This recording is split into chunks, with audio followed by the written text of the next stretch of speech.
है ना, ये शक्तिमान है। और एक बहुत ही इंपॉर्टेंट बात जो कि आपको मालूम होनी चाहिए कि गंगाधरी शक्तिमान है ना। पहली चीज मैं आपको बता दूं इसमें कि गंगाधरी शक्तिमान है, ठीक है, इतना क्लियर है। अब देखो हो क्या रहा है, यहाँ पर शक्तिमान जो है प्यार करता है गीता से, गीता भी प्यार करती है शक्तिमान से। अब क्या होता है कि ये दोनों अपने पेरेंट्स को बताते हैं, इनके पेरेंट्स गीता के तमराज किल्विश है, इनके महागुरु हैं, दोनों में चलो हो जाता है कि ठीक है दोनों एक दूसरे से प्यार करते हैं, शादी करवा देते हैं, ठीक है, मान गए, दोनों मान गए। बट महागुरु ने यहाँ पर दिमाग चलाया और इन्होंने बोला, थोड़ा सा इनके मन में लालच आया। इनने कहा ठीक है शादी वगैरह तो ठीक है, बट हमारा सपना था बचपन से कि हम शक्तिमान को बुलेट गाड़ी पे डुक डुक डुक डुक करते हुए अपने ऑफिस जाते देखें, ठीक है। तो उन्होंने बोला कि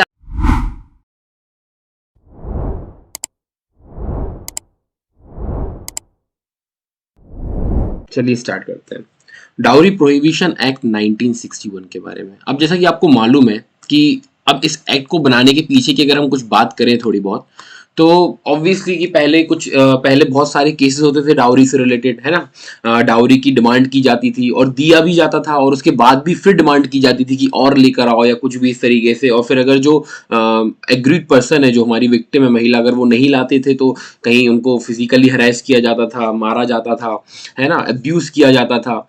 तो वो सारी चीजें क्रुएल्टी के अंदर आती हैं। और काफी इस तरीके से कई केसेस देखे गए कि काफी कुछ एडवांस चीजें हुई कि डेथ वगैरह भी हो गई। तो डाउरी डेथ हम पढ़ते हैं सेक्शन 304B अंडर आईपीसी। तो इस तरीके से काफी चीजें हुई। तो इस कारण से इस एक्ट की बहुत जरूरत पड़ी, क्योंकि कोई पर्टिकुलर एक्ट नहीं था जो कि इस इशू पर बात करता हो या इस इशू पर रेगुलेट करता हो चीजों को। तो इस एक्ट की जरूरत पड़ी और the dowry prohibition act 1961 enforce हुआ। तो ये कुछ बेसिक सी हिस्ट्री है, ऐसा कुछ खास इसमें है नहीं। आपको मालूम ही है क्या चलता था पहले टाइम पे। डाउरी डिमांड्स काफ़ी थी, अभी भी काफ़ी कहीं पर बहुत ज़्यादा डिमांड्स वगैरह होती है डाउरी की, और कहीं पर कितने सारे केसेस आज की तारीख में भी हमें सुनने में आते हैं। तो ये एक्ट जो है ये रेगुलेट करता है, ये प्रोहिबिट करता है अगर डाउरी आप ले रहे हो, एंड इवन जो दे रहा है उसको भी ये एक्ट इसके अंदर वो फॉल करेगा, और पनिशेबल पेनल्टी वगैरह दी हुई है।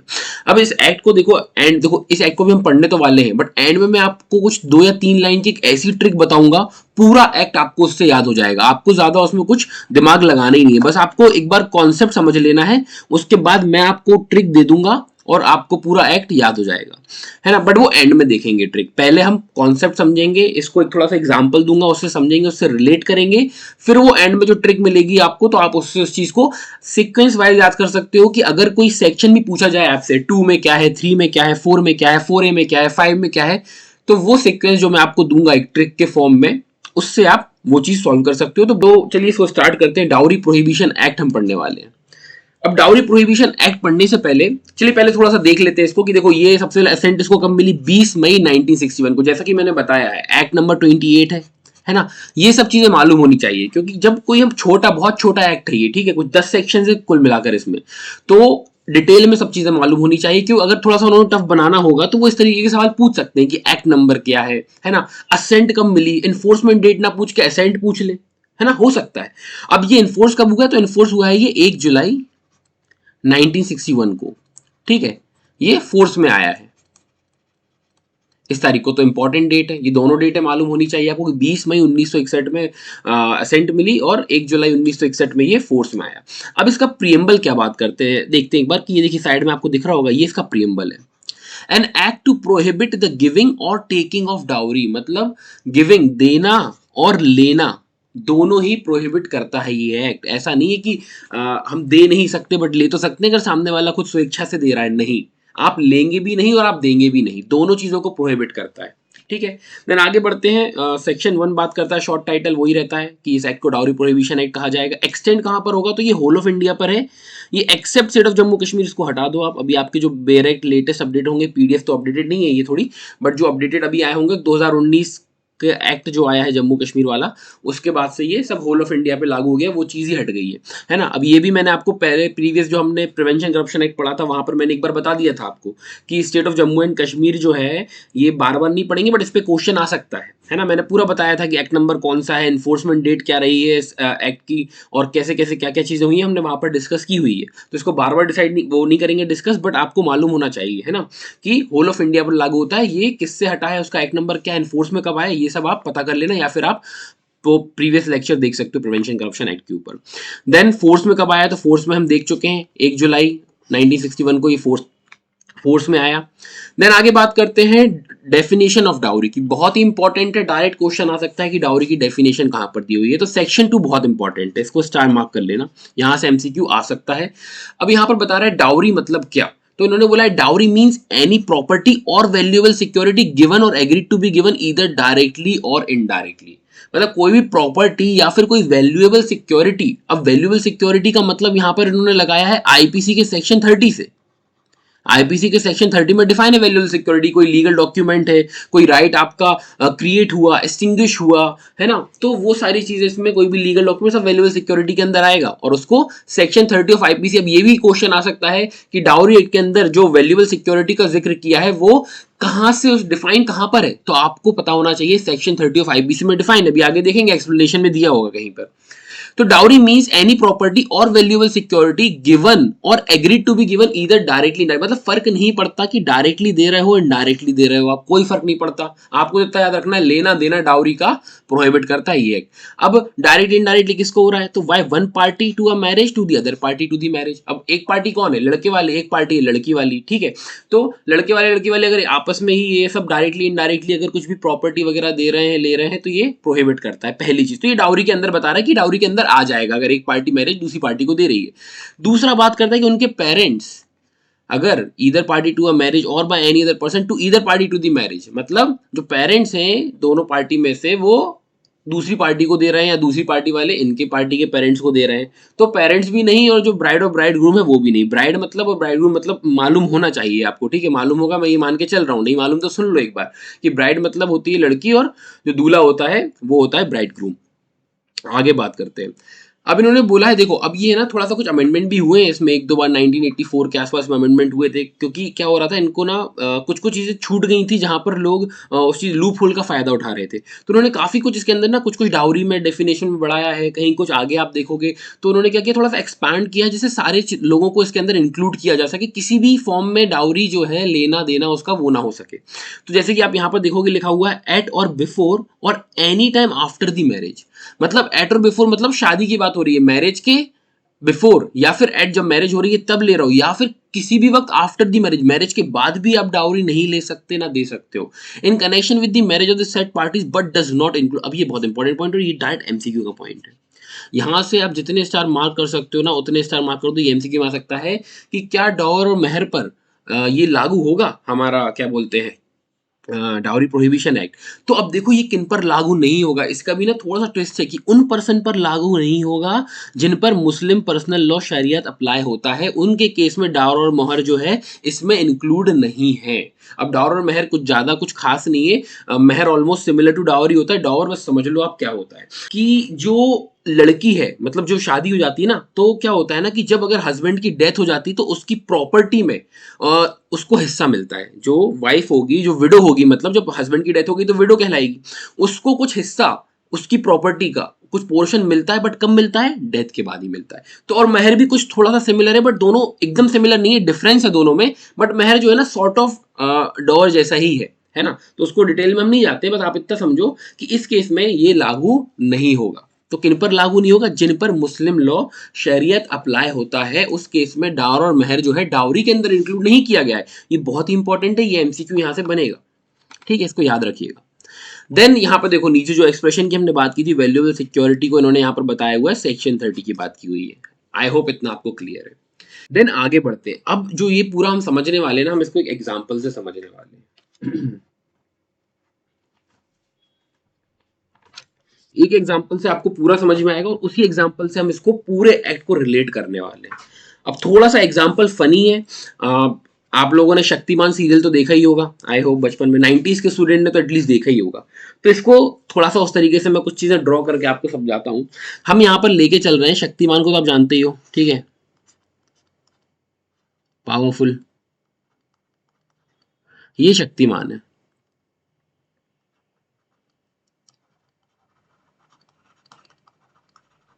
ठीक है। इसके जो फादर हैं वो है महागुरु, ये फादर है, कौन है ये, महागुरु है ये। अब जो शक्तिमान है ये प्यार करता है गीता से। गीता का तो नाम आप जानते हो, गीता विश्वास, ठीक है, ये इसके क्या करता है, प्यार करता है। ठीक है, अब जो गीता के फादर हैं वो है तमराज किल्विश, जानते होगे आप, अंधेरा कायम रहे, तमराज किल्विश।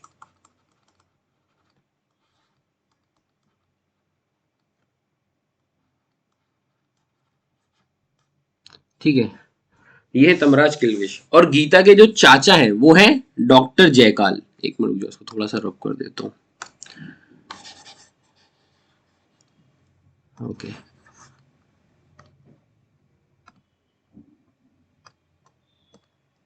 ठीक है, इसके जो चाचा हैं, है ना, ये तो फादर हो गए, ये है इसके चाचा, ये है doctor जयकाल।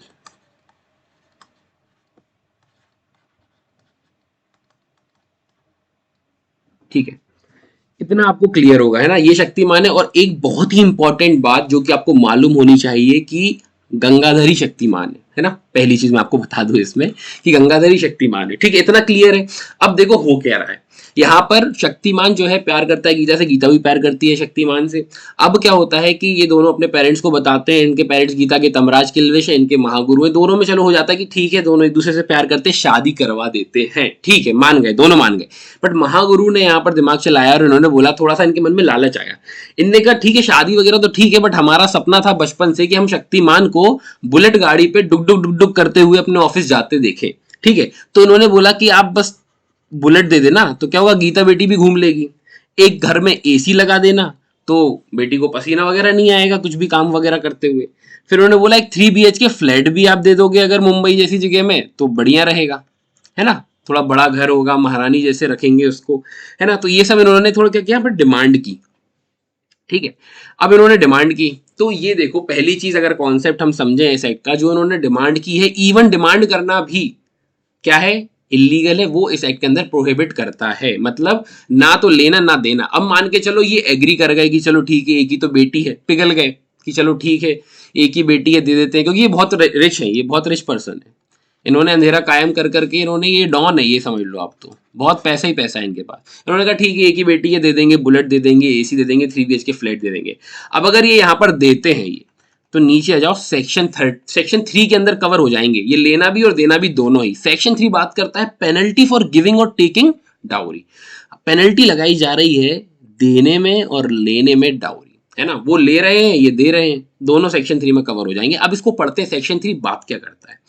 If any person after the commencement of this act gives और टेक्स और अबेट्स। अब देखो 3 चीजें और ये बहुत ही इंपॉर्टेंट है, डायरेक्ट क्वेश्चन भी बन सकता है कि लेना तो ठीक है देना भी ठीक है, अबेट अगर कर रहा है कोई, अबेट मतलब क्या, एनकरेज कर रहा है ना। ऐसे मान के चलो कि इनके जो चाचा हैं डॉक्टर जयकाल, हमने देखा गीता के, वो उनके पिताजी को बोले कि अरे वो तो चलता ही है, देना ही पड़ता है और देंगे, हम तो लड़के वाले हैं, हम तो सॉरी लड़की वाले, हम तो खूब देंगे, खूब पैसा है हमारे पास। आप क्या करो, आप एनकरेज कर रहे हो, आप इस एक्ट के अंदर कवर हो जाओगे।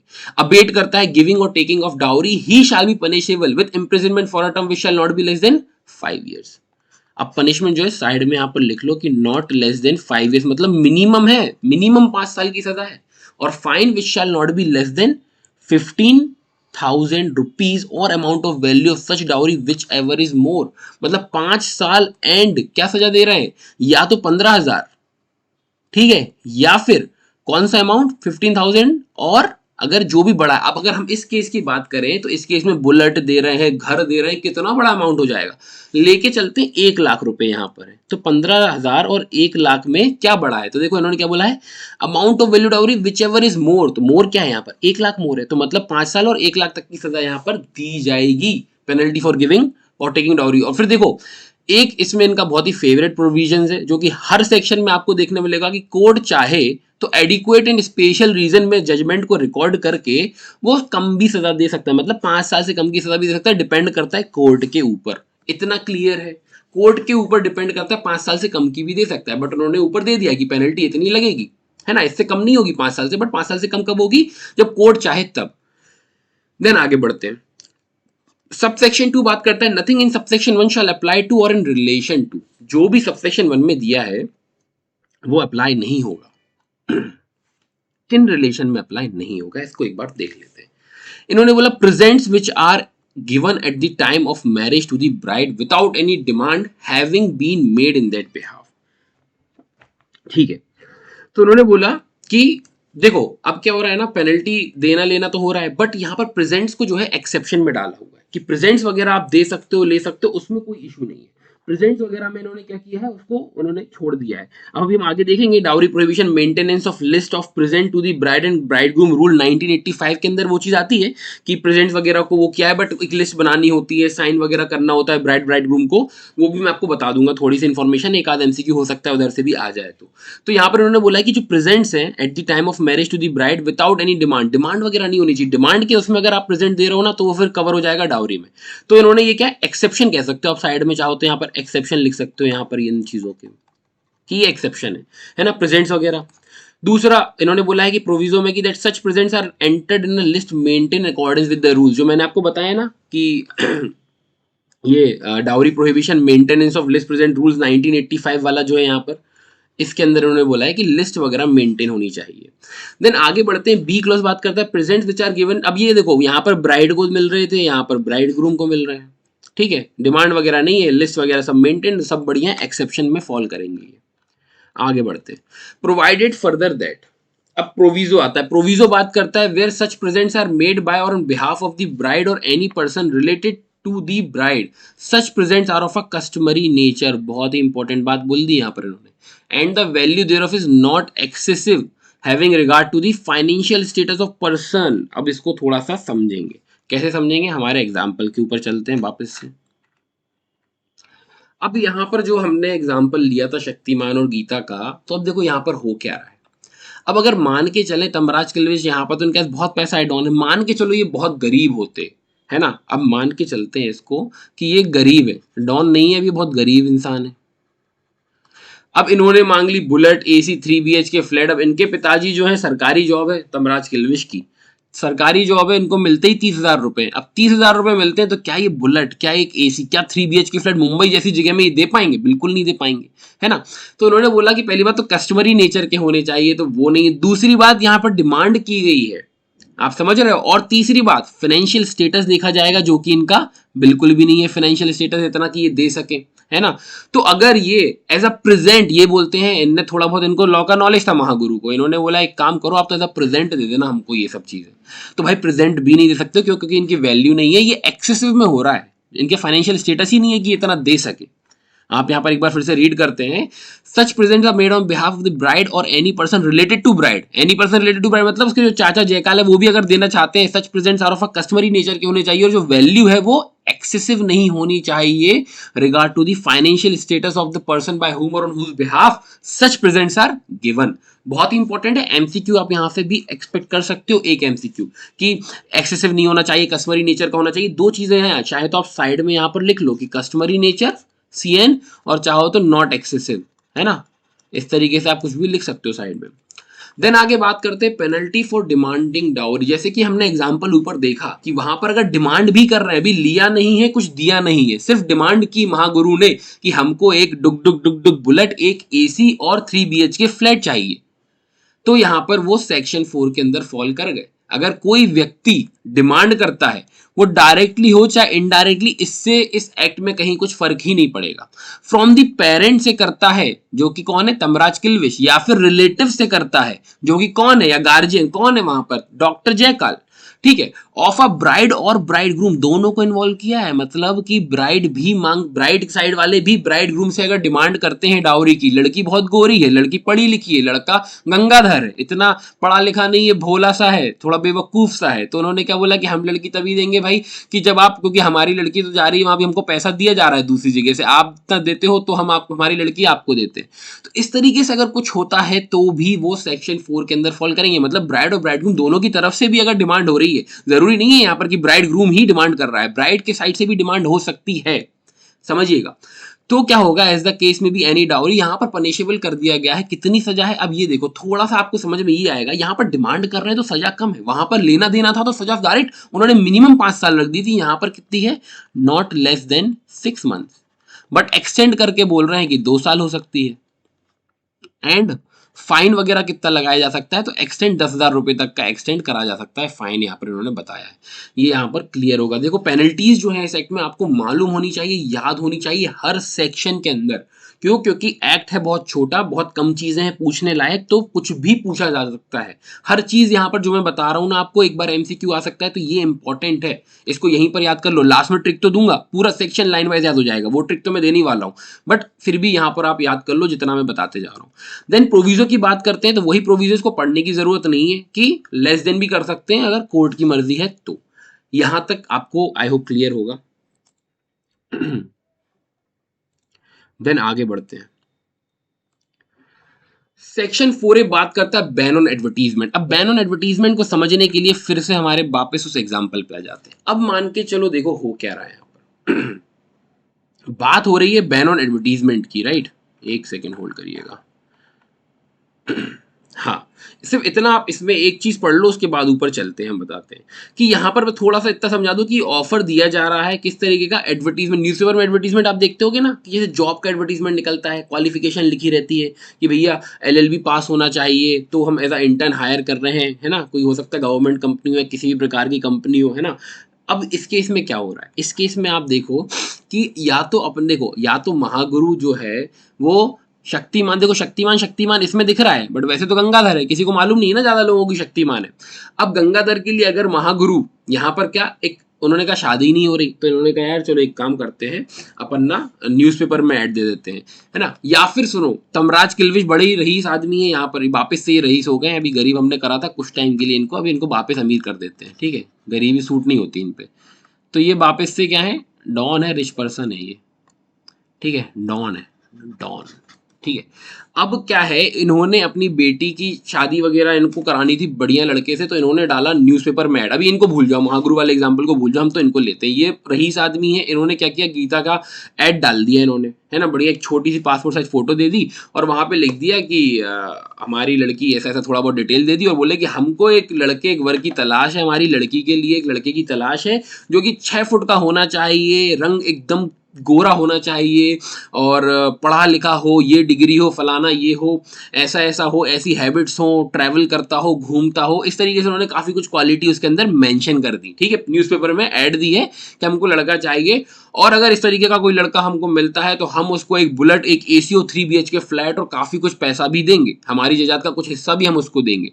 अब ये जो ये कर रहे हैं ये गलत है ना? पहली चीज़ क्या होगा, इससे डाउरी क्या होगा, लोग इससे वो होंगे, क्या होंगे, इनकरेज होंगे ये सब चीज़ें करने के लिए, कि जिनके पास पैसा है वो करते रहेंगे इस तरीके से कि हाँ भाई बढ़िया है, इनको यार अच्छा लड़का मिल गया, अपन भी ऐसी ऐड दे देते, हमारे पास कौन सी पैसे की कमी है ना? इस तरीके से चीज़ें ना हो, इस कारण से इस एक्ट के अंदर बैन लगाया गया है। आप इस तरीके से न्यूज़पेपर में या किसी और माध्यम से पैम्पलेट वगैरह पब्लिश कर कर भी आप वो नहीं कर सकते जो इन्होंने यहाँ पर किया, एडवर्टीजमेंट देके कि हमारी लड़की चाहिए, या फिर यहाँ पर गंगाधर को लिख दे कि लड़की चाहिए गोरी है, वो तो ये बैन है, ठीक है? अब आ जाते हैं हमारे सेक्शन पर। सेक्शन बात करता है बैन ऑन एडवर्टीजमेंट।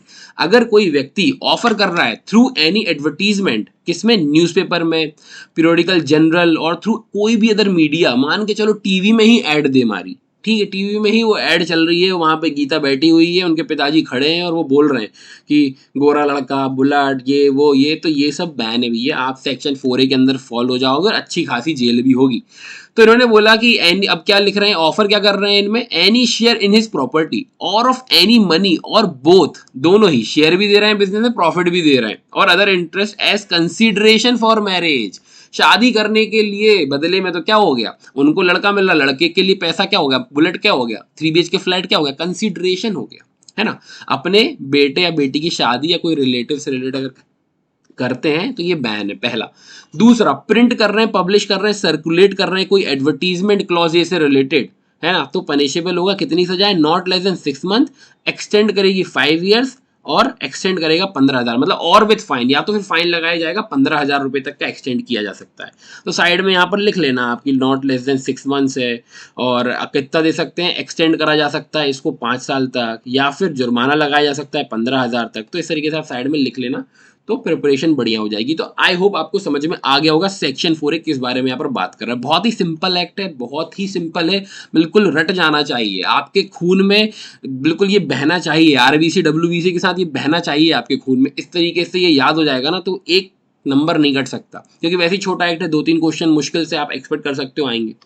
देन आगे बढ़ते हैं सेक्शन 5, एग्रीमेंट फॉर गिविंग और taking dowry to be void. अब ये यहाँ बोलता है कि भाई इस तरीके का एग्रीमेंट भी करना, मान के चलो वो हमने जो देखा शक्तिमान और इनके पिताजी जो है एग्रीमेंट कर लेते मिलके, तमराज किल्विश और महागुरु मिलकर एग्रीमेंट करते कि भाई शादी तो हो जाएगी, ठीक है, एग्रीमेंट कर लेते हैं कि आप हमको इतना पैसा दोगे, इतनी तारीख तक दोगे, है ना। इस तरीके से कोई एग्रीमेंट कर लिया तो वो शून्य है, वो करार शून्य है। अगर इस तरीके से महागुरु और तमराज किल्विश आपस में मिलकर करार करते हैं तो वो शून्य है, ठीक है।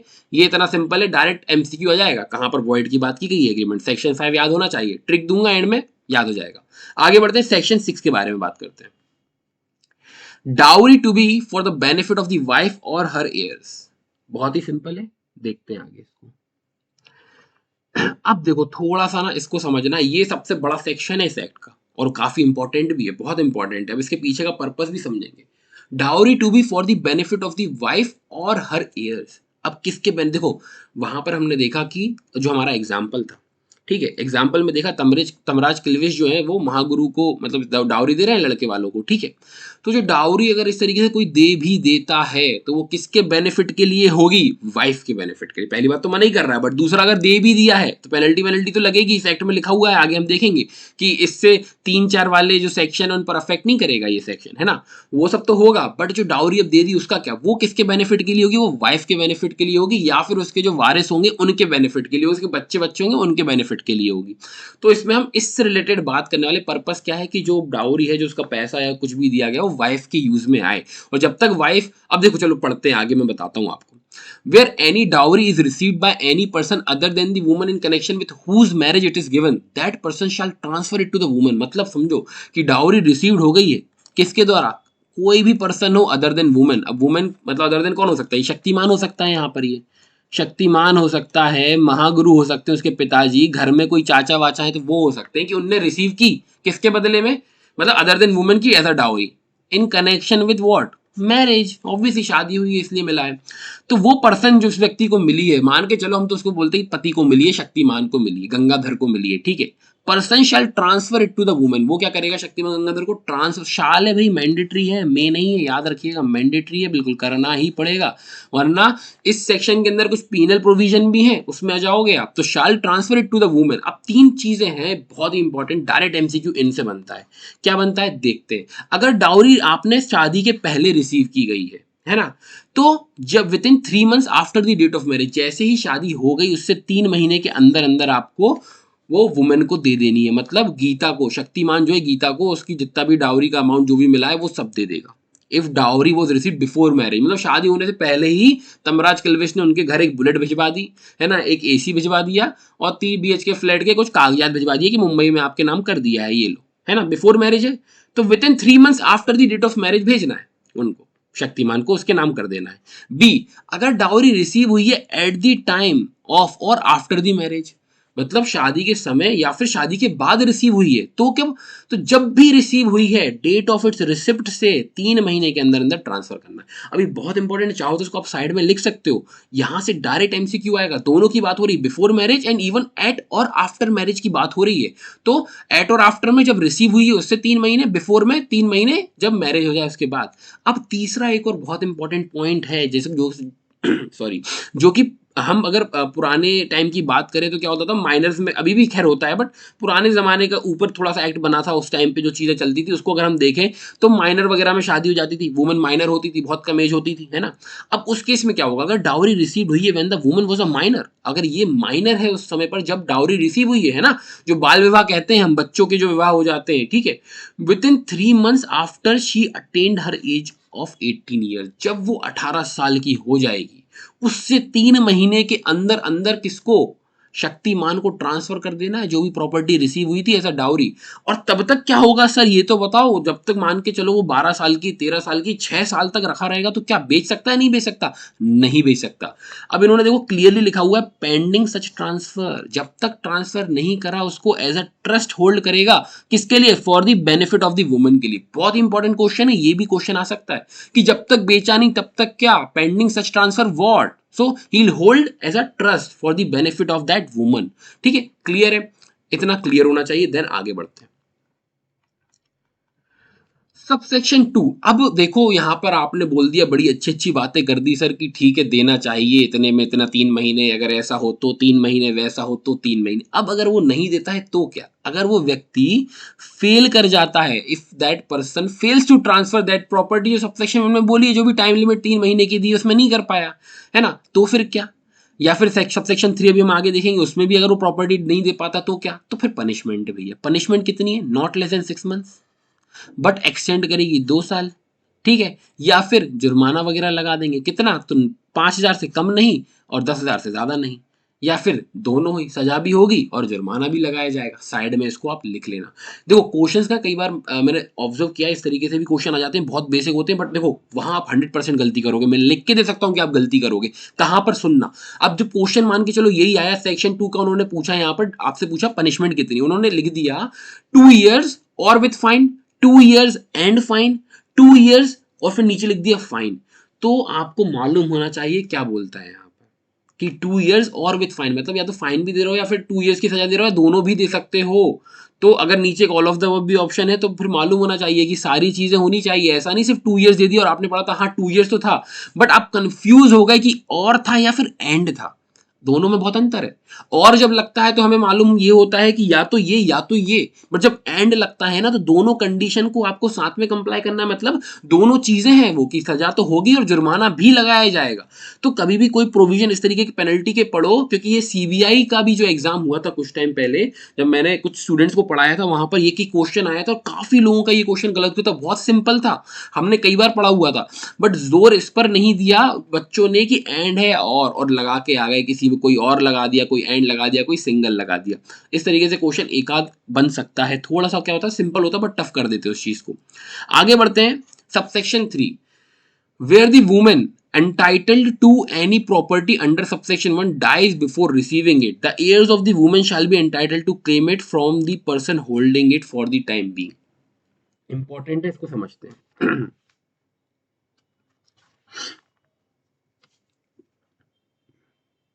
अब देखो ये क्या बात करता है। अब वुमेन एंटाइटल्ड है, सबसेक्शन 1 में हमने देखा कि उसको प्रॉपर्टी मिल जानी चाहिए। अब उसकी डेथ हो जाती है रिसीव करने से पहले, मतलब जब जैसे मान के चलो वो हमले माइनर थी, 18 साल की हुई और फिर महीने भर में डेथ हो गई, तो जब 3 महीने के अंदर अंदर देना था रिसीव नहीं कर पाई, या फिर दोनों वाले केस में भी एट और बिफोर वाले में भी उसकी डेथ हो जाती है, तो जो उसके एयर्स हैं ऑफ द वुमन वो एंटाइटल हो जाएंगे इस प्रॉपर्टी को क्लेम करने के लिए। और जो व्यक्ति है शक्तिमान वो होल्ड करके रखेगा कब तक के लिए? कब तक के लिए होल्ड करके रखेगा उस प्रॉपर्टी को? जब तक उसके बेनिफिट के लिए, जब तक वो मेजर नहीं हो जाते, है ना। तो एयर स्किल मिल जाएगी। तो इंपॉर्टेंट है, क्वेश्चन आ सकता है, अगर उसकी डेथ हो जाती है वुमेन की तो क्या होगा? तो एयर्स को जाएगी। अब एक ये प्रोविजो, ये बहुत इंपॉर्टेंट, जितने स्टार मार्क कर सकते हो इसके आगे कर दो, ये बहुत इंपॉर्टेंट प्रोविजो। प्रोविजो बात करता है कि where such woman dies within 7 years। अब आपने 304 बी पढ़ा होगा आईपीसी का, है ना, बहुत से केसेस जो यहाँ के होते हैं 304 बी की पेनल्टी भी लगती है उनमें, है ना। क्या होता है, 7 साल के अंदर अगर डेथ हो जाती है और आपने क्रुएल्टी किया है या डिमांड डाउरी की थी उससे रिलेटेड, अगर 7 साल के अंदर डेथ होती है तो 304 भी अट्रैक्ट होता है ना। आप 498 ए भी देखोगे, ठीक है, वहां क्रुएल्टी वगैरह को एक्सप्लेन किया हुआ है। तो within 7 years of her marriage otherwise and due to natural causes. अब नेचुरल कॉज क्या होता है? कोई बीमारी थी उससे डेथ हो गई, ये नेचुरल कॉज है ना। या फिर कुछ और भी नेचुरल कॉजेज हो सकते हैं कि भाई एज ज्यादा थी डेथ हो गई, है ना, कुछ भी। हम एक बस लेके बता रहा हूँ आपको नेचुरल कॉज का example. Other than natural cause, भाई मारा कूटा, है ना, और डिमांड कर रहे थे नहीं ला रही थी तो मारा कूटा, और फिर मारने कूटने में एकदम एक दिन इतना ज्यादा मार दिया कि डेथ हो गई, है ना। बहुत सारे केसेस ऐसे एक्चुअल में होते हैं, आप देखोगे। तो फिर क्या हुआ इस केस में, अभी मैं आपको कुछ केसेस भी बताऊंगा, ठीक है, इससे रिलेटेड। तो अब अगर ऐसा कुछ होता है तो सच प्रॉपर्टी शाल, अब क्या होगा उस प्रॉपर्टी का? 7 साल के अंदर डेथ हुई है otherwise than due to natural cause, तब क्या होगा उस प्रॉपर्टी का? अगर देखो पहली बात तो एयर्स को जाएंगे, बच्चे बच्चे तो उनको चला जाएगा। अगर चिल्ड्रन नहीं है तो क्या? If she has no children, कोई शायद बच्चे ही नहीं हुए दोनों को, ठीक है, तो फिर क्या होगा? उसके पेरेंट्स को चले जाएगा वो पैसा वापस, ठीक है, ट्रांसफर टू हर पेरेंट्स। यहां पर पेरेंट्स कौन है, तमराज किल्विश, तमराज किल्विश को ये पैसा चला जाएगा, ठीक है। दूसरा बी पॉइंट की बात करें, अगर यहां पर बोलता है इफ शी हैज चिल्ड्रन, अगर उसके चिल्ड्रन है तो ट्रांसफर कर दिया जाएगा उन चिल्ड्रन को, और जब तक वो पेंडिंग है तब तक ऐसे ट्रस्ट रखा जाएगा, जो कि मैं ऑलरेडी बता चुका हूं आपको, है ना। दो केस में बच्चे हैं तो बच्चों को जाएगा, नहीं है तो उसके माँ बाप को चला जाएगा। क्लियर है इतना। देन आगे बढ़ते हैं। अब आता है हमारा 3A। 3A क्या बात करता है, अब जो पर्सन, अब देखो क्या होगा, यहाँ पे उन्होंने बोला है देना है देना है देना है, अगर आप नहीं देते हो तो हमने देखा वहां पेनल्टी वगैरह है। अब इस केस में क्या होगा, जब डेथ वगैरह हो गई है, और तो उन्होंने बोला कि where a person convicted under subsection 2, ऊपर हमने देखा था जब उसने नहीं दिया था, है ना, failure to transfer any property, मतलब प्रॉपर्टी देनी थी, नहीं दी तो सबसेक्शन 2 में कन्विक्ट कर रहे थे। अब अगर फेल हो जाता है ना, तो क्या होगा अब यहाँ पर बोला है फेलियर हो गया है ट्रांसफर करने प्रॉपर्टी बिफोर इस कन्वेक्शन, वो नहीं देता है तो ट्रांसफर करी जाएगी वो प्रॉपर्टी वुमेन को, एंटाइटल एज द केस में भी, या फिर उसके, देखो वुमेन जिंदा है तो उसको, या फिर नहीं तो एयर्स को, पेरेंट्स को, चिल्ड्रन को जाएगी, ठीक है।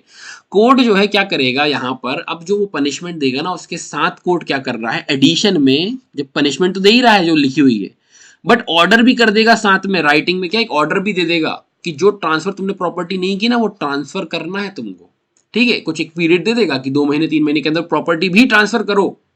अब अगर वो प्रॉपर्टी ट्रांसफर नहीं करता है वापस से, यहां पर वापस वो हो रहा है और दी उन्होंने प्रॉपर्टी और नहीं दी अगर, तो क्या होगा, तो उन्होंने बोला है कि मान के चलो, एक बुलेट गाड़ी का एग्जांपल लेते, एक बुलेट दी थी, उसकी वैल्यू आज की तारीख में मार्केट वैल्यू 1 लाख है, तो उन्होंने बोला amount equal to the value of property, जैसे वो बुलेट तुमने नहीं दी वापस तो 1 लाख रुपए रिकवर किए जाएंगे तुमसे as a fine impose by such court, और उस महिला, उस वुमेन को, किसको, गीता को दिया जाएगा, या फिर अगर गीता की डेथ हो चुकी है तो उसके पेरेंट्स तमराज किल्वेश, उसके एयर्स, या फिर उनमें से किसी को दिया जाएगा। आई होप आपको समझ में आया होगा मैं किस बारे में बात कर रहा हूँ। इतना क्लियर है, जल्दी से मुझे चैट बॉक्स में एक बार बता दो कि ठीक है सर ये हमको क्लियर है, तो फिर हम आगे बढ़ते हैं।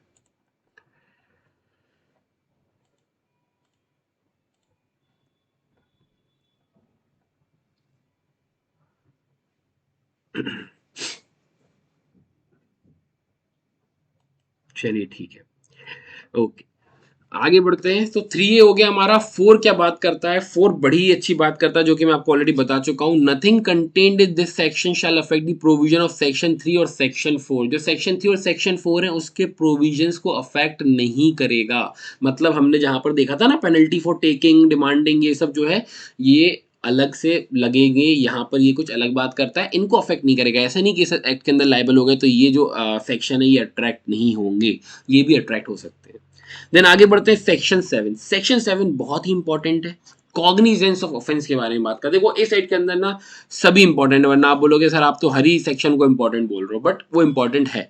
कॉग्निजेंस की बात करता है तो इन्होंने बहुत ही क्लियर कट लिख दिया, इसके पहले वाले एक्ट में भी हमने सेक्शुअल हरासमेंट वाले एक्ट में भी देखा था कि MM or JMFC, metropolitan magistrate या फिर जेएमएफसी से नीचे का कोई कोर्ट जो है कॉग्निजेंस नहीं लेगा। No court inferior to that MM or JMFC shall try any offence, नहीं ट्राई करेगा, यही कर सकते हैं, बस इंपॉर्टेंट है ध्यान रखना। अब उन्होंने बोला no court shall take cognizance of an offence under this act except upon, बोला कि क्या, कोई भी कोर्ट जो है कॉग्निजेंस नहीं लेगा एक्सेप्ट, अब एक्सेप्ट में इन्होंने यहाँ पर कुछ चीज दे दी कि कब लेगा, जब खुद के नॉलेज में आ जाए चीज, या फिर पुलिस रिपोर्ट हुई है, कुछ फैक्ट्स बताते हैं कि ऑफेंस हुआ है, अपराध हुआ है, तब ये संज्ञान ले सकते हैं, कॉग्निजेंस ले सकते हैं। या फिर जो एग्रीड पर्सन है, एग्रीड पर्सन कौन है यहाँ पर, एग्रीड पर्सन है हमारी गीता। अब अगर गीता कंप्लेंट कर दे तो फिर लेना ही पड़ेगा ना संज्ञान, तब ले सकते हैं। या फिर गीता के जो पिताजी हैं, पेरेंट्स में कौन आ गए, तमराज किल्विश, रिलेटिव या फिर कुछ गार्जियन में आ गए अपने उसके चाचा डॉक्टर जयकाल, या फिर कोई रिकॉग्नाइज वेलफेयर इंस्टीट्यूशन या ऑर्गेनाइजेशन भी कर सकती है। जो रिकॉग्नाइज वेलफेयर इंस्टीट्यूशन होती है ना, जिनका मोटो ही ये होता है कि इस तरीके से जो डाउरी से रिलेटेड जो भी केसेस होते हैं इनको प्रोटेक्ट करना है, ऐसी महिलाओं को प्रोटेक्ट करना कि उनके ऊपर इस तरीके से केसेस जो इनके जो भी इस तरीके से जुल्म हो रहा है वो ना हो, तो वो ऑर्गेनाइजेशन इंस्टीट्यूशन जो इनके लिए वर्क करती हैं वो भी कर सकती हैं यहाँ पर, ठीक है।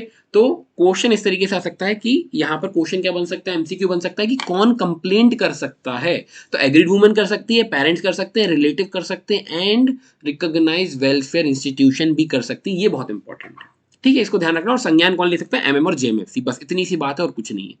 देन आगे इन्होंने बोला है सी वाले पॉइंट में यहाँ पर बात कर रहे हैं सी क्लॉज में कि ये लॉफुल होगा एमएम जेएमएफसी के लिए कोई भी सजा सुनाना जो इस एक्ट के अंदर वो सुना सकते हैं। तो इसमें कुछ बहुत रॉकेट साइंस तो है नहीं, ऑब्वियसली वही बात है। अब सबसेक्शन में यहाँ पर उन्होंने एक्सप्लेनेशन दे दिया कि रिकॉग्नाइज वेलफेयर इंस्टीट्यूशन और ऑर्गेनाइजेशन मतलब कोई भी सोशल वेलफेयर इंस्टीट्यूशन रिकॉग्नाइज जो कि सेंट्रल या फिर स्टेट गवर्नमेंट द्वारा रिकॉग्नाइज हो। मतलब अगर सेंट्रल या स्टेट द्वारा रिकॉग्नाइज है तो ही वो फाइल कर सकते हैं केस। यहाँ पर कोई हर कोई मुंह उठा के आके यहाँ पर कोई इंस्टीट्यूशन है वो नहीं कर सकता है ना, पॉपुलैरिटी गेन करने के लिए। नहीं, सेंट्रल या स्टेट द्वारा, क्योंकि उनका क्या होता है, उनका कुछ रिक्वायरमेंट होता है, एक एलिजिबिलिटी होती है कि आपको ये चीजें फुलफिल करना होगा तब हम आपको रिकॉग्निशन देंगे कि आप हमारे द्वारा रिकॉग्नाइज्ड हो, राइट। देन आगे बढ़ते हैं। Nothing in chapter 36 of CrPC shall apply to any offence punishable under this act. जो भी यहाँ पर बात की गई है सेक्शन 36 से रिलेटेड कि सॉरी नॉट सेक्शन, चैप्टर 36 से रिलेटेड। अब चैप्टर 36 के बारे में बात करता है। चैप्टर 36 बात करता है वो लिमिटेशन वाला कि limitation for taking cognizance of certain offences, limitation for taking cognizance of certain offences. ठीक है, तो उन्होंने बोला कि जो भी चैप्टर 36 में दिया है वो अप्लाई नहीं होगा to any offence punishable under this act. ठीक है, क्लियर है। आगे बढ़ते हैं। अच्छा, इसमें एक सबसेक्शन 3 भी है, not standing anything contain any other law for the time being in force a statement made by the person agreed by the offence shall not subject such person. अच्छा, जो भी देखो क्या कोई स्टेटमेंट वगैरह यहाँ पर देता है, वो एग्रीड पर्सन अगर कोई स्टेटमेंट देता है तो उसके ऊपर मतलब उसको प्रोसिक्यूशन का पार्ट नहीं बनाया जाएगा। बस इतनी सी बात है और कुछ नहीं है, इतना कुछ खास इंपॉर्टेंट नहीं है। देन आता है हमारा सेक्शन 8, बहुत ही इंपॉर्टेंट है, बहुत बहुत बहुत ज्यादा इंपॉर्टेंट। डायरेक्ट क्वेश्चन आएगा कि इस एक्ट के अंदर जितने भी अपराध किए जा रहे हैं क्या वो कॉग्निजेबल है, क्या वो बेलेबल है, नॉन बेलेबल है, क्या वो कंपाउंडेबल है, नॉन कंपाउंडेबल है। अब देखो इसमें थोड़ा सा समझते हैं। अब इन्होंने क्या बोला है कि CrPC shall apply to the offences under this act. मतलब ठीक है भाई, सीआरपीसी लागू होगा जैसे कि मानो ये कॉग्निजेबल ऑफेंसेस है। कॉग्निजेबल नॉन कॉग्निजेबल मालूम होगा भाई, नहीं मालूम है तो सीआरपीसी के 2C में आप कॉग्निजेबल पढ़ सकते हो और नॉन वाला पढ़ सकते हो 2L में। ठीक है, बहुत सिंपल सा है, अरेस्ट वगैरह कर सकते हो विदाउट वारंट, इसमें नहीं कर सकते हो, परमिशन लगती है मजिस्ट्रेट की, इतनी सी बात है, कुछ नहीं है। देन ये बात करता है देखो किन मैटर्स के लिए, इन्वेस्टिगेशन पर्पस के लिए लागू हो जाएगा सीआरपीसी। ठीक है, अब बी बहुत इंपॉर्टेंट, बी थोड़ा सा ट्रिकी है। क्या बोलता है? For purpose of matters other than, मतलब ये दो को छोड़कर, इन दो पर, इन दो के उसमें मतलब सीआरपीसी लागू नहीं होगा। ठीक है, इन मैटर्स को छोड़कर वो सीआरपीसी ऐसा होगा जैसे कि कॉग्निजेबल ऑफेंस, जैसे कि हमारा सेक्शन 42। ठीक है, 42 हो गया। और दूसरा बात करता है अरेस्ट वगैरह केस में। 42 आपको मालूम होगा कि नाम या एड्रेस वगैरह नहीं बताओगे तो वो आपको जो पुलिस वाले हैं वो उठा ले जा सकते हैं, है ना। भले ही वो आपने कोई कॉग्निजेबल ऑफेंस नहीं किया, बट वो पावर देता है कि उनको अगर कुछ आप पे इस तरीके से लगा कि यार ये नाम क्यों नहीं बता रहा है, कहीं टेररिस्ट तो नहीं है, ये अपना एड्रेस क्यों सही नहीं बता रहा है, तो वो उठा सकते हैं आपको। 42 बात करता है। देन बात करता है यहाँ पर आप देखोगे 14 आपका जो वो होता है 154 FIR वाला केस जो होता है वो आ सकता है इसके अंदर। Arrest of a person without a warrant, जो कॉग्निजेबल ऑफेंस में आप कर सकते हो इस तरीके से, है ना। तो क्योंकि वहां पर परमिशन नहीं लगती मजिस्ट्रेट की, तो ये दो चीजों को हटा के बाकी के मैटर्स में सीआरपीसी लागू होगा जैसे मानो वो कॉग्निजेबल ऑफेंस है। इतनी सी बात है। आगे बढ़ते हैं। अब सबसेक्शन 2 यहाँ पर बात करता है कि जो भी ऑफेंस है इस एक्ट के अंदर वो नॉन बेलेबल है, नॉन कंपाउंडेबल। नॉन बेलेबल का मतलब बेल नहीं मिलेगी।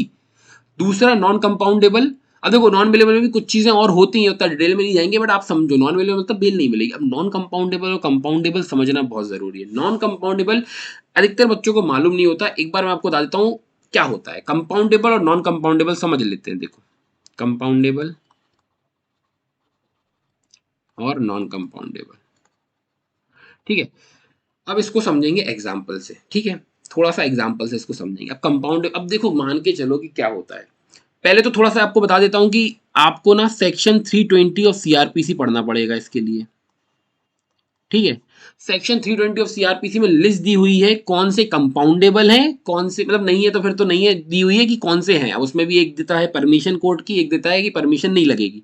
ठीक है, बहुत सिंपल एग्जांपल दूंगा, एक बार में कॉन्सेप्ट क्लियर होगा। ठीक है, अगर आपको जानना है कौन से कंपाउंडेबल है जाके 320 पढ़ लो। ठीक है, 2-3 में दिया हुआ है वहां पर।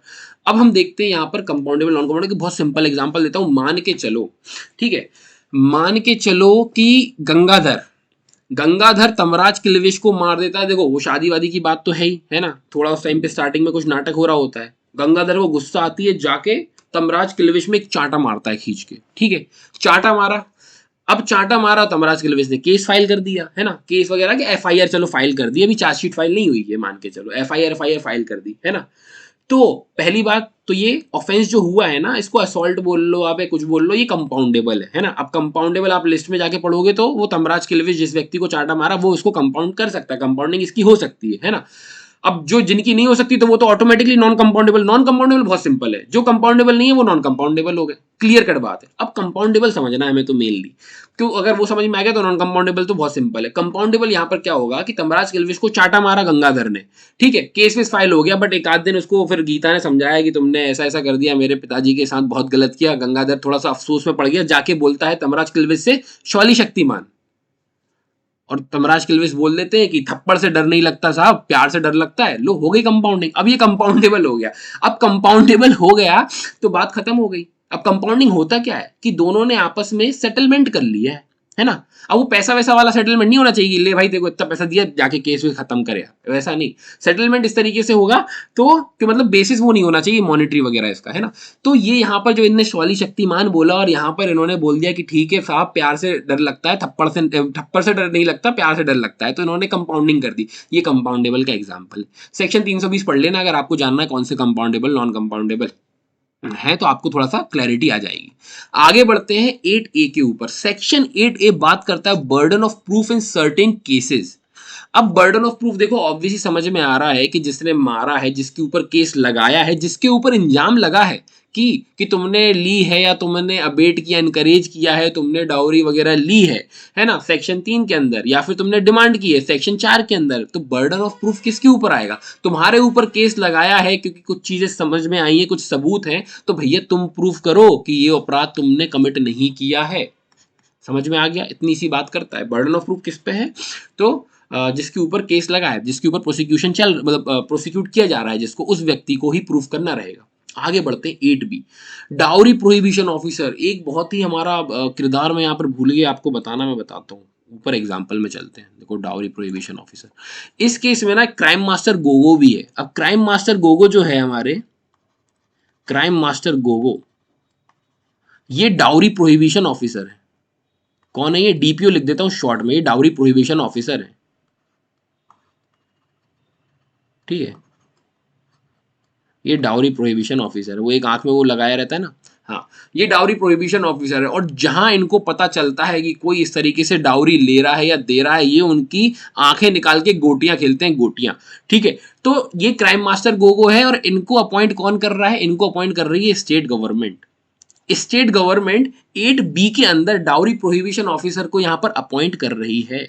स्टेट इंपॉर्टेंट हो गया कि भाई स्टेट गवर्नमेंट अपॉइंट कर रही है, पहली चीज। यहां से क्वेश्चन बन सकता है, कितने भी डाउरी प्रोहिबिशन ऑफिसर कर सकती है जितना उनको लगता है किसी भी एरिया में या कहीं उनको भेजना है, और वो इसके अंदर उनको पावर दे दी जाएगी इस एक्ट के अंदर 8B में, ठीक है। तो जो क्राइम मास्टर गोगो है, अगर कोई भी डाउरी लेता है तो उसकी माँ रात को उसको बोलती है कि बेटा सो जा वरना गोगो आ जाएगा। अब सबसेक्शन 2 क्या बात करता है? देखो कि बता रहा है डाउरी प्रोहिबिशन ऑफिसर के परफॉर्म में क्या फंक्शंस वगैरह होंगे, क्या पावर वगैरह होंगे, उसके बारे में बात करता है। तो पहला तो जो हमारे क्राइम मास्टर गोगो है वो ये देखेंगे कि प्रोविजन जो है इस एक्ट के अंदर वो सारे कंप्लाई हो रहे हैं, पहली चीज। दूसरा, प्रिवेंट करेंगे एज फार एज पॉसिबल कि ये लेना देना ना हो। कैसे प्रिवेंट करेंगे? गोटियां खेल के। और the demanding of dowry, demand वगैरह ना कर रहा हो कोई लेना, ये इनका काम है कि ये देखना कि कोई इस तरीके से ले रहा है।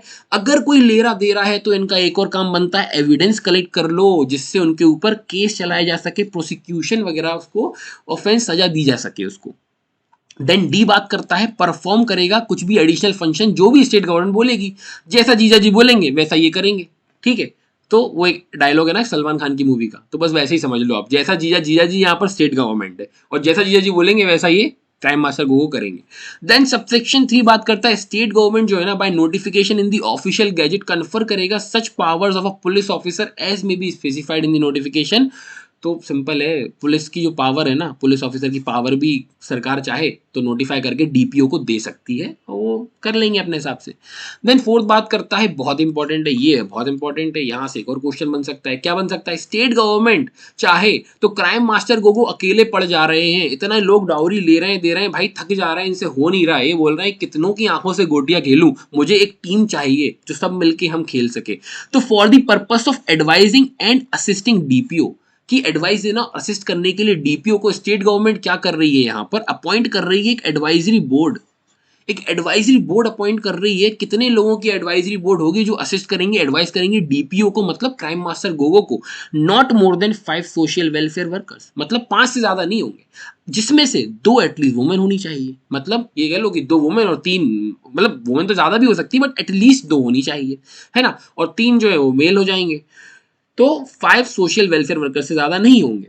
For the area and respect, जहां पर डीपीओ अपॉइंट है उसके जुरिडिक्शन में इनको दे दी जाएगी एक टीम, इस तरीके से बना के कि साथ में भाई रोको मिलकर तुम कि इस तरीके से कोई लेना देना ना हो, एविडेंस वगैरह कलेक्ट कर सको, एक टीम होगी प्रॉपर क्राइम मास्टर गो के पास। इतना आई होप क्लियर होगा। आगे बढ़ते हैं सेक्शन 9 की ओर। अब देखो सेक्शन 9 और 10 में कुछ नहीं पढ़ना है, सिर्फ 2 चीजें याद रखनी कि ये सेंट्रल गवर्नमेंट भी है भाई यहाँ पर, और 10 में स्टेट गवर्नमेंट है। मतलब इस एक्ट के अंदर अगर मैं बात करूं रूल्स कौन बना सकता है, पावर किसके पास है, तो सेंट्रल के पास भी है, स्टेट के पास भी है। ठीक है, डिटेल में आप इसको रीड कर लेना, कुछ ऐसा खास है नहीं पढ़ने जैसा, ना पढ़ो तो और अच्छा है, पढ़ लो तो बहुत अच्छा है ना। ये आपका एक्ट पूरा यहाँ पर कंप्लीट हो जाता है सेक्शन 10 तक। अब आती है बात ट्रिक की, सर वो ट्रिक तो दे दो जो बोल रहे थे एंड में कि पूरा आप हमें याद हो जाएगा एक बार में ही, तो उस ट्रिक के बारे में बात कर लेते हैं। अब ट्रिक किस प्रकार है मैं आपको बताता हूँ। अब जो हमारी ट्रिक है ये पूरा एक्ट याद करने की, उसको हम ध्यान से सुनेंगे, ठीक है, जस्ट अ मिनट। अब इस ट्रिक को एक बार देख लेते हैं।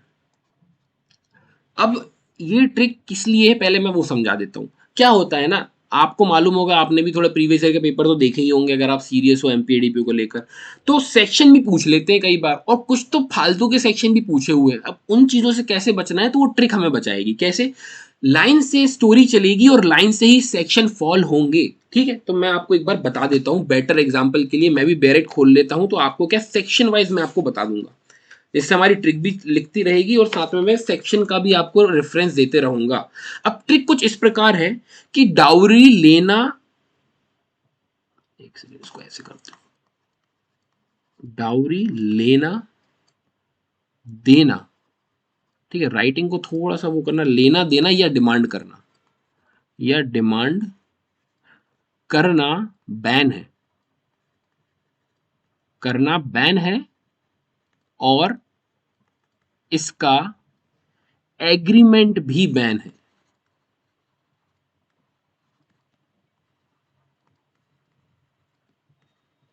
ठीक है, ये पहली है हमारी। अब पहले इसको समझते हैं। सबसे पहले देखो सेक्शन 2 बात करता है डाउरी की, डिफाइन करता है, ये हो गया आपका डाउरी। लेना देना मतलब गिविंग और टेकिंग, किस बारे में बात करता है, सेक्शन 3 के बारे में बात करता है। अब अगर हम बात करें डिमांड की, तो डिमांड आता है आपके सेक्शन 4 में फॉल करता है कि डिमांड करना भी बैन है। अब बैन है, अब ये जो बैन आ रहा है ना, ये आपका 4A है, सेक्शन 4A मतलब बैन है। एडवर्टीजमेंट की बात हो रही थी यहां पर, आपको याद आ रहा होगा, ban on advertisement. Then agreement, section 5, agreement भी वॉइड है, ये हमने देखा था, पढ़ा था हमने सेक्शन 5 में। पहली ट्रिक इतनी बहुत सिंपल है, मतलब एक सिंपल सेंटेंस ही है जो मैं इतनी देर से बोलते आ रहा हूं, डाउरी लेना देना या डिमांड करना बैन है और इसका एग्रीमेंट भी बैन है। 5 सेक्शन आपके ये हो गए आपको याद, अगर आपको ये सेंटेंस याद है। देन आगे बढ़ते हैं, अगला सेंटेंस क्या है, डाउरी का बेनिफिट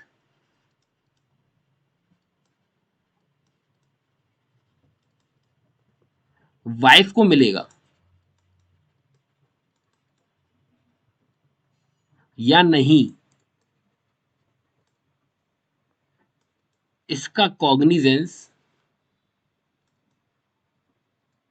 कोर्ट लेगी। ठीक है, अब इसको समझो। अब बात आ रही है सेक्शन 6 की, जो कि बात करता है dowry to be for the benefit of wife or her hairs. तो ये आपका जो जितना भी ये लिखा है ना, वाइफ को मिलेगा या नहीं वाला, ये आपका डिफाइन करता है सेक्शन 6 को बताता है। ये हो गया सेक्शन 6। ठीक है, मिलेगी या नहीं इसका कॉग्निजेंस जो है कोर्ट लेगी, तो सेक्शन 7 की बात करता है। आपको याद आ रहा होगा कॉग्निजेंस हमने पढ़ा था, ये सेक्शन 7। तो 6 और 7 बात करते हैं डाउरी का बेनिफिट वाइफ को मिलेगा या नहीं, इसका कॉग्निजेंस ऑब्वियसली कौन लेगी, कोर्ट लेगी, और कोर्ट डिसाइड करेगी कि वाइफ को मिलेगा। ठीक है, ये हो गए आपके 7। अब बचते हैं कुछ 4, 8, 8A, 8B, 9 और 10 बचते हैं, तो उनको देख लेते हैं। देखो मैंने इस तरीके से बनाया, आप कुछ और भी बना सकते हो अगर आपको कुछ और। मेरे को ये बहुत सिंपल लगा कि यार इसी बारे में बात हो रही है एक्ट के बारे में, 2-3 बार पढ़ोगे लाइन से रट जाना है जिनको, और जिनको तो वैसे भी एक्ट बहुत छोटा है, 2-4 बार पढ़ोगे तो ऑब्वियसली रट जाएगा। ये तो सिर्फ एक ट्रिक आपको दे रहा हूं। अब अगला आता है, पर बेल मिलेगी, बेल मिलेगी या नहीं, इसका बर्डन ऑफ प्रूफ, इसको शॉर्ट में लिख रहा हूं, बर्डन ऑफ प्रूफ एक्यूज के ऊपर है, या प्रोसिक्यूशन जिसके ऊपर चल रहा है उसके ऊपर है, मतलब प्रोसिक्यूट जिसको किया जा रहा है। ठीक है, तो यहां पर क्या हो गया, बेल मिलेगी या नहीं, सेक्शन 8 वो जो बात करता है, सॉरी नॉट 8, अच्छा एक सेकंड रुक जाओ, 7 तक हो गया है हमारा, राइट, सेक्शन 7 तक कॉग्निजेंस हो गया है। देन 8 बात करता है ऑफेंस टू बी कॉग्निजेबल, अच्छा हाँ, ये नॉन बेलेबल और नॉन कंपाउंडेबल आ जाता ना, तो बेल मिलेगी या नहीं, मतलब बेलेबल है, नॉन बेलेबल है, कंपाउंडेबल जो वो वाला जाता ना कि बेल मिलेगी या नहीं। नॉन बेलेबल, बेलेबल में तो मिलती है, वहां पर लिखा हुआ है सीआरपीसी में, आप पढ़ोगे कि यहाँ पर लिखा है वो मैंडेटरी है, बेल मिलेगी मिलेगी, पर बेल मिलेगी या नहीं इसका बर्डन ऑफ प्रूफ। ठीक है, तो बर्डन ऑफ प्रूफ आपका आ जाएगा 8A सेक्शन, ये आ गया बेल मिलेगी या नहीं 8। ठीक है, सेक्शन 8 ये हो गया 8A, ये एक्यूज के ऊपर है, तो बर्डन ऑफ प्रूफ हमने ऑलरेडी पढ़ा है, वो एक्यूज के ऊपर है। देन आता है हमारा लास्ट लाइन जो है, वो बात करता है कि डीपीओ से ज्यादा पावर, डाउरी प्रोहिबिशन ऑफिसर से ज्यादा power central government and state government के पास है।